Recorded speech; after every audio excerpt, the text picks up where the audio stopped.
ಕುಮಾರಸ್ವಾಮಿ ಒಬ್ಬ ಹುಚ್ಚ, ಅವರನ್ನ ಆಸ್ಪತ್ರೆಗೆ ಸೇರಿಸೋದು ಒಳ್ಳೆಯದು ಅಂತ ಹೇಳಿ ಡಿಸಿಎಂ ಡಿಕೆ ಶಿವಕುಮಾರ್ ಹೇಳಿಕೆ ಕೊಟ್ಟಿದ್ದಾರೆ.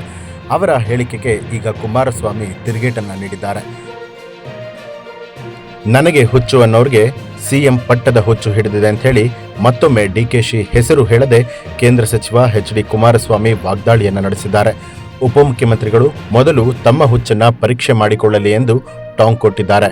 ಮುಡಾ ಹಗರಣದ ಬಗ್ಗೆ ಪ್ರತಿಕ್ರಿಯೆ ಕೊಟ್ಟಿರುವಂತಹ ಕುಮಾರಸ್ವಾಮಿ, ಇದೆಲ್ಲ ಮುಖ್ಯಮಂತ್ರಿ ಹುದ್ದೆಯ ಮೇಲೆ ಕಣ್ಣಿಟ್ಟಿರುವವರಿಂದಲೇ ಹೊರಬಂದಿರುವಂತಹ ಹಗರಣ ಅಂತ ಹೇಳಿದ್ದಾರೆ.